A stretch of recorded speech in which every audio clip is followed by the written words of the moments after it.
Okay, everybody. Hi. Might have to bear with me, because, as usual, Wicked is my sidekick and I have to keep him entertained.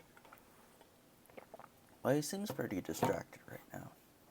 So, on tonight's docket, I'm going to finish that chunk of Infernal Wanderings Chapter 3 that I stopped. And then I'll read the last chunk of Quest for the Relics, and Zero Space Witch requested that I continue writing relics. So I might actually do that because it's kind of encouraging to see someone say, I want more, please. So back into this for the last 5 pages of the chapter. Cassandra tried to level her gun at the strange woman, but found she couldn't move. She was rooted to the spot, paralyzed and breathless. Yes, very pretty, Allie said, nibbling on Cass's ear. You won't need this, she said, pushing the Glock downwards and wrapping a leg around her hip. Just relax. Allie kissed Cass softly on the lips and whipped her arm up and rolled up her sleeve. Her target was helpless. You can't resist me, can you? Allie said softly in a taunting voice. No, I doubt you can. Allie spotted the strange tattoo that the black-haired vampire had left behind. I see that Leon has left his mark on you. She looked up at Cass, who barely mouthed the word, yes. No matter, Allie said, right before she sank her fangs into the spot. Though still enchanted, Cassandra screamed in pain. Allie quickly covered her mouth. The toxins in my saliva should put you at ease for a long time. Allie giggled devilishly and kissed Cassandra on the forehead. Ta-ta for now. Take care, she whispered, easing Cassandra's limp form to the floor. Jericho burst in with his Desert Eagle out just as Allie vanished through the doors, swearing loudly when he saw Cassandra's limp body. He felt her hands, which were clammy and cold. He noticed a pale lipstick mark on her forehead and checked her wrists. The earlier wound was open and bleeding. Poisoned, Jericho muttered as he hefted her into his strong arms and escaped, looking for the others. God damn it, why do I always have to save her from a vamp? He came running out and was headed off by Locke. What happened? He asked fearfully. I found her like this. I think she was poisoned, Jericho replied hastily. Where are the others? They were kicked out by the vampire and 3 bouncers. Where's Shanna? Gone, Jericho whispered, his throat tight. Where is she? I don't know, okay? Jericho shouted at him. Let's just find the others and regroup. What, Wicket? Bring me a toy.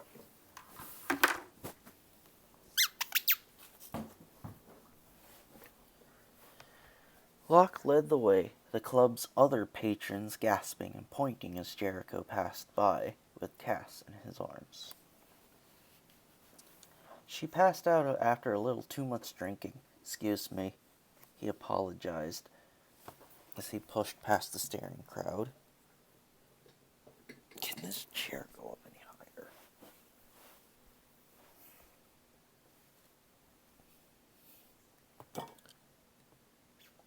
Bleh. Okay.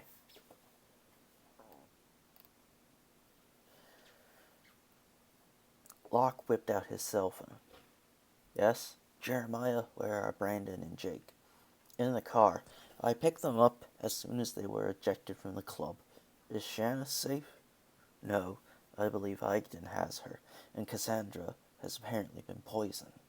We need to regroup. Very well, come out front. As soon as they got back to the Shadowhawk headquarters, they rushed Cass to the infirmary. Rose's annoyance with her evaporated as soon as Jericho burst through the doors like a whirlwind with Brandon close behind. Oh my God, what happened at the club, you guys? Jericho put Cass on one of the beds, and Rose bent over her. Are you sure she isn't drunk, and you guys are just overreacting because it was a vamp club?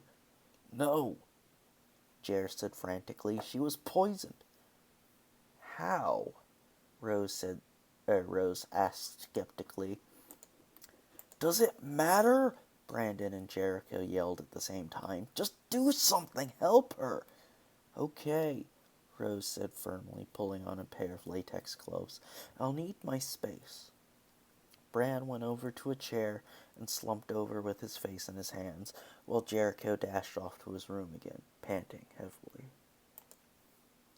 Locke met with Commander Priest, while Jake headed to the rec room to talk to the others that didn't go with them on their ill-fated mission. Jake, what happened? Alexis said worriedly, her face unusually pale. I don't know, Jake said, throwing a reassuring arm around his sister. Alexa, stop! I don't know, Jake said, throwing a reassuring arm around his sister. I think she was poisoned. Oh no! You know, Wicked, now is not a good time.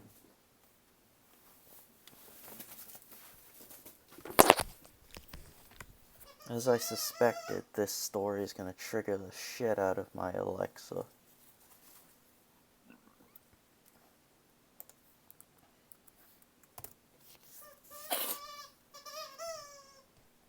Matt and Damien both looked stunned, while Catherine was seething, staring right at Alexis, as though she had been the one who poisoned Cass. Jake looked between the two girls, a frown forming on his face. Cat, what's your deal? You've been pissed at my sister since you met her. It's wicked. Wicked.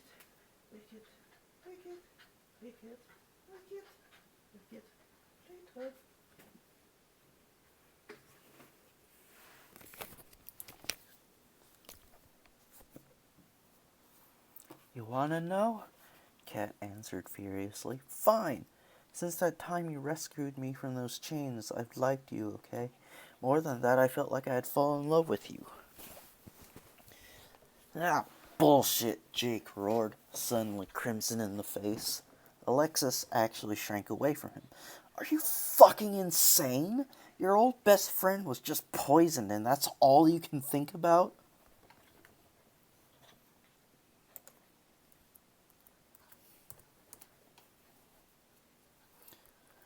Alexis, who was furious as well, turned to face Catherine before screaming, How can you be jealous? He's my brother, for God's sake.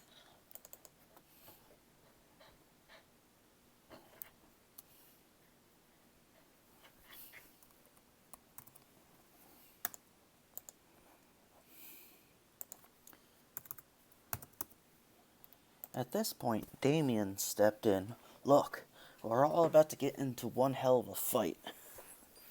So right now, just clear the air between you, alright? Jake calmed down some, but he still said coldly, Cat, Alexis is my little sister. Yeah, I love her, 'cause I'm her brother. She hugs me a lot, so what? She can do that. In case you didn't know, she died, and violently, right in front of me. You think that guilt from not being able to save her hasn't gone away? Hell, it probably never will, even though she's back. Catherine shot him a stony look. Speaking of dying, I'll never forgive you for killing my parents. They were already killed by the vamps. I did what I had to. Would you have wanted to live with bloodsuckers? Hey! Matt hollered, trying to break up the vicious argument. That's enough, alright? Come on, guys. Just chill. We don't need any bad blood between us, like Dee said. Catherine said nothing, but she stormed off in a huff, while Alexis went to go find Jericho. Jake, Matt, and Damien sat down, and after a few moments of silence, broke out a deck of cards and started playing Texas Hold'em again. Meanwhile, Jericho is yelling and cursing at the top of his lungs. Hey, look, something I'm very well acquainted with. Throwing his things around and punching and kicking the wall in a spasm of rage. Alexis gingerly knocked. Come in, Jericho said, his voice still raw. Alexis opened the door and tiptoed inside. Son, I didn't find a group or device named Boy. How are you holding up? She said gently. Well, Jericho said bitterly, if you can't already tell, I was just really pissed at myself. How come? First, I couldn't save Shanna, and if I had gone with Cassandra, she wouldn't have been poisoned. He fell onto the bed, his head in his hands.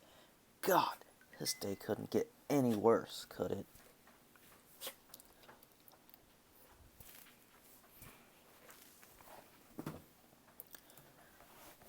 Alexis sat down next to him and put a comforting hand on his shoulder. You can't blame yourself for everything that happened. None of it was your fault. Oh, and I guess I should blame Shan for wanting to go to the club and Cass listening to me instead of insisting that I go with her? Jericho sniped. No, Jer, the weight of the world isn't on you. It never has been. You're not alone. Life isn't a fairy tale, Lex. Everything doesn't have a happy ending. You're right. Shanna isn't always going to need you as a knight in shining armor or leather or whatever, but right now she does, and if you don't stop beating yourself up, you two won't have an ending at all. And another thing is, Cassandra getting poisoned hit me hard, and not because I could have stopped it. It reminded me of that time I cheated on you with her. I'm really sorry. As his sentence tailed off, Alexis wrapped him in a tight hug. Don't worry about it. That freaky spider demon did it. Besides, I can't blame you. I'm sure Bran forgave you too.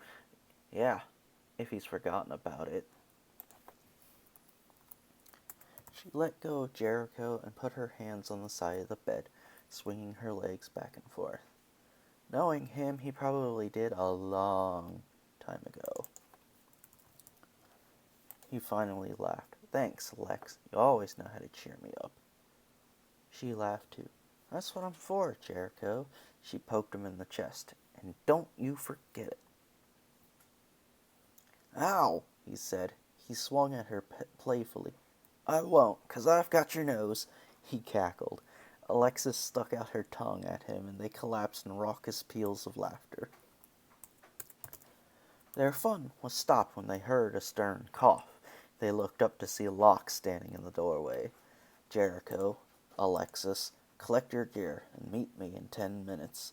Commander Priest has a plan to get Shanna back. That's the end of the chapter, so I'm going to switch streams now and hop to the other story.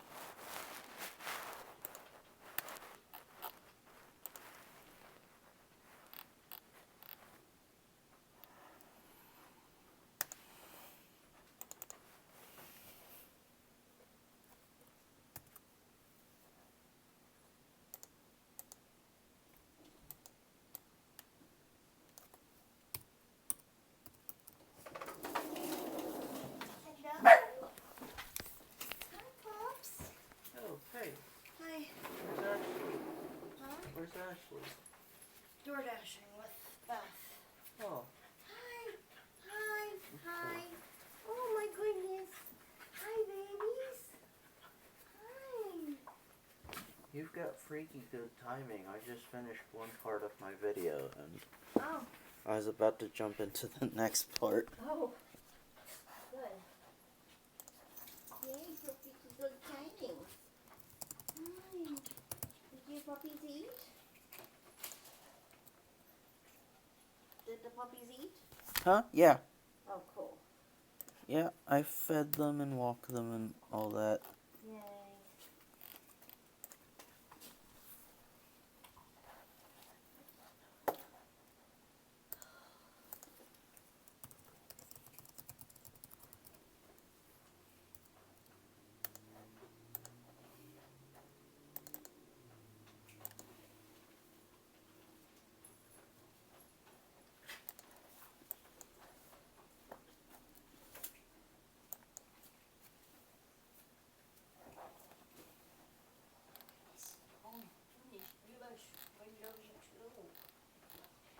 have to too. Let me put her stuff down. Alright, so Francisco. Apparently this is the last chunk of what I had written. It annoys me because I'm pretty sure I was able to write more.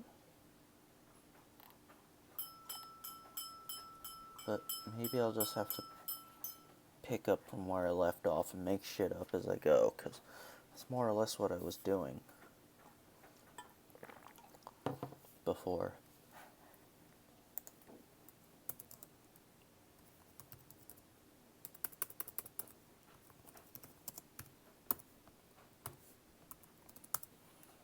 So, Francisco. The next time Cisco regained consciousness, he was in the brig of the Kraken, his erstwhile father's flagship. I think a better word. His estranged father's flagship. Yeah. Aggressively estranged father's flagship. Well, his wrists weren't bound anymore. He was suspended from a pair of hooks above his head. His shirt was gone, and his hat lay in tatters by his feet.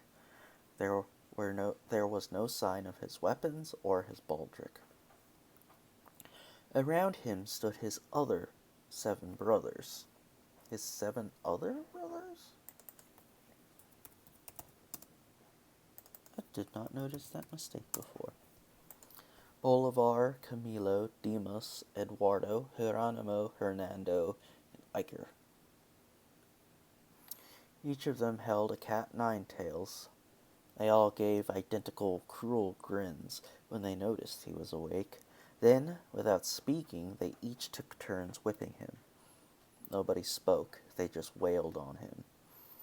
Despite his heroic resolve not to scream, Cisco couldn't help himself. This only made the whipping intensify. Stop. A single word led to the cessation of pain. Husarna had come in to gloat. "Oh, son of mine," he said, shaking his head in mock sadness. "You know what happens to traitors. Be grateful we haven't tied weights around your legs and made you walk the plank." How hopelessly mundane. Cisco responded by spitting blood at him. Husarna didn't so much as flinch. Instead, he laughed. Cat. Ah! Still have some fight left in you, I see. But soon we will arrive at our destination. Oh, and soon you will receive your reward as a traitor deserves. Does the Grand Kingdom still hang its enemies? Cisco summoned up enough energy to say 2 words. Fuck you. Husarna laughed again. That's the spirit. But you'll have more torment in store for you. For you see, my queen knows ways to torture a man in ways unknown. Doubtlessly you've crossed paths with the sirens before, I'm sure. This was enough to give Cisco pause. He knew enough about the sirens that they weren't naturally hostile to outsiders, but even so, they were known to lead sailors to their doom if the mood took them so. Cisco shuddered to think what they might have become under his damnable father's influence. The ocean cyclone was more powerful than he could have ever imagined. Husarna carelessly dropped a bundle of bandages and sewing needles onto the floor. "Bind him up, lads," Husarna said as he left. "We don't want him bleeding out before the real fun can begin."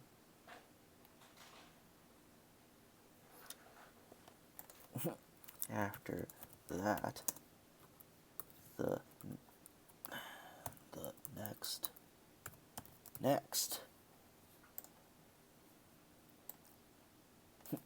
After that, the next time Cisco woke up, he was being dragged ashore. Apparently, he had passed out from the blood loss even after his wounds had been bound up.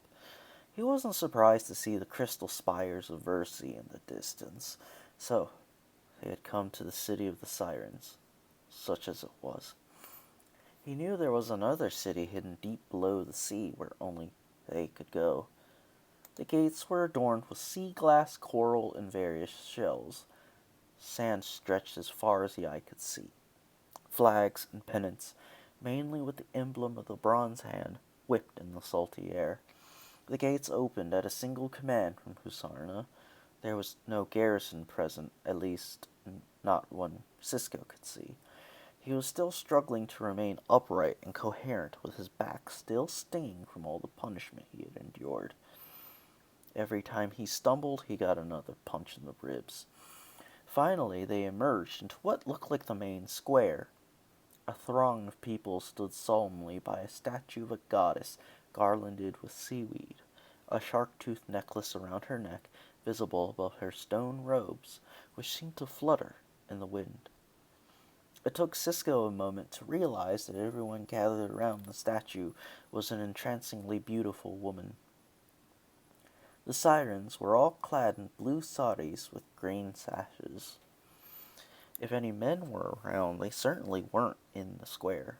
The tallest, most graceful of the women stepped forward, a simple driftwood crown studded with aquamarines around her forehead.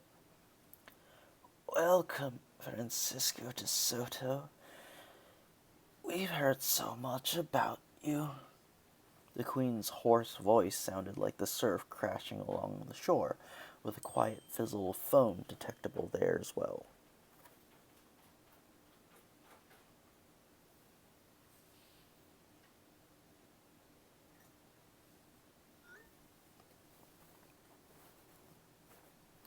Her Anglica was heavily accented, as if it wasn't her mother tongue, which, to Cisco's exhausted mind, it probably wasn't. Husarna barked with laughter and approached the queen without showing her any sort of deference. He was still chortling as he wrapped an arm around her waist and kissed her shoulder. "You see, my boy, Jassy Devantes Armantia is the Callista of the Calypso, or, as we mortals know them, the Sirens. She is their queen and my consort." There was a strange red glow in Queen Jassy's eyes, identical to the one emanating from the ocean cyclone. Cisco was aware enough to be cognizant of that, even if it was hard for him to focus on anything else. One of his brothers noticed his lollygagging and tossed a jug of seawater against his back. That livened Cisco up, though it also elicited a yell of pain. "Now then, Jassy, where is our lovely daughter?" Husarna said, craning his neck to look around the assembled sirens, none of whom had moved or said a word during the entire encounter. Jassy beckoned, and two guards wielding barbed spears produced a younger-looking woman with flaming orange hair, a set of mismatched eyes, one pink, one purple, and wearing a flowing black sari with purple slashes around the shoulders and thighs. Her green sash was tied around her mouth, and her wrists were bound with a cord of glimmering metal that Cisco couldn't identify.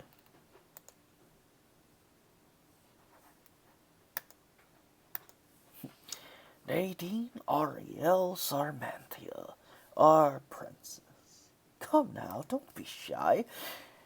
Haven't you a kiss for your father?"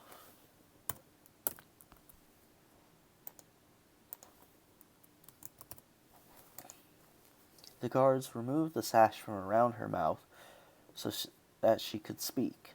Instead, she spat at the ground by Husarna's feet. "You are no father of mine, you murderous bastard. That gauntlet doesn't belong to you. It belonged to my father, the true Prince of Tides." This prompted sardonic laughter to erupt from Husarna's mouth.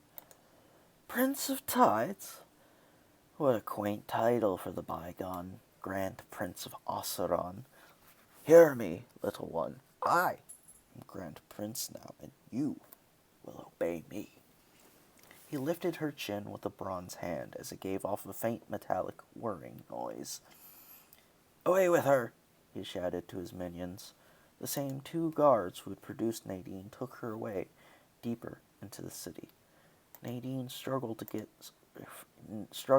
free, but one swing from the butt end of a spear put an end to that, or put a stop to that. She went limp, and the guards were able to drag her away. Cisco was impressed a little bit, and aroused by her fire.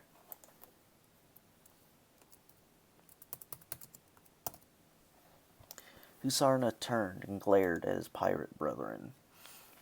"Well, you layabouts, what are you waiting for? Build a gallows. We're going to see Francisco dance and twist in the wind at sundown. By the time the 2 moons are up, I want his body beneath the waves to be eaten by the sharks." Cisco was too weak and wary to resist, as he was led away in the same direction as Nadine was. He was probably bound for whatever hole they had stuck her in, and it was likely they were both destined to die for Husarna's cruel pleasure. Some time later, Cisco saw the door of a cell open as he was heaved inside. Nadine was in the cell next to his. Somehow, Cisco doubted very much that these cells were built by the sirens. Neither of them spoke. They were content to wallow in their individual misery for the time being.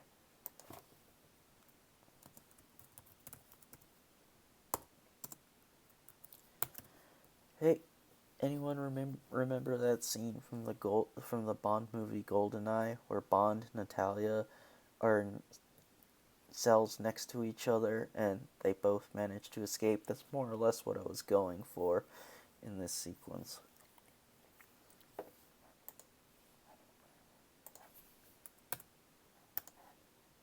For whatever time they had left, that is. Cisco coughed up some blood and felt a searing pain in his side that he hadn't noticed before. Maybe a fractured rib. He couldn't tell for sure in the darkness of this shithole. He was meant for the rope. No friends, no weapons, no solutions. There was no way out. 2 pirates remained as jailers, one assigned to each cell, but they quickly grew bored of their duty and drank from bottles of grog they found nearby. They played a game with coins and the empty bottles to amuse themselves, something Cisco recognized but never had any interest in playing. The Dance of the Doubloons, it was called. Nadine began to cough in the cell next to his. That attracted the attention of both pirates, who moved closer to her, both still clutching their bottles. The coins clinked to the ground, ignored for the time being.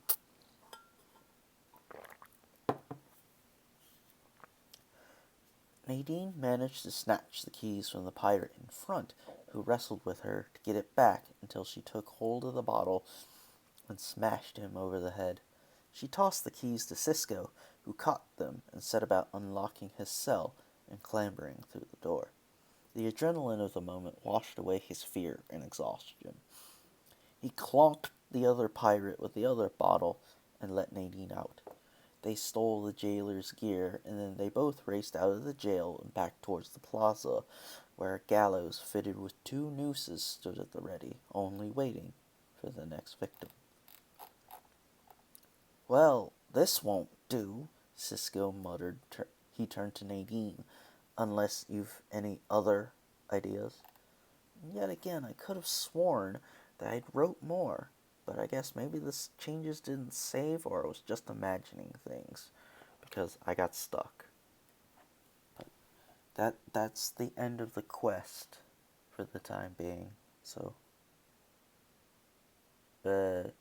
until next time, same bat channel. Yeah, maybe? Okay, bye.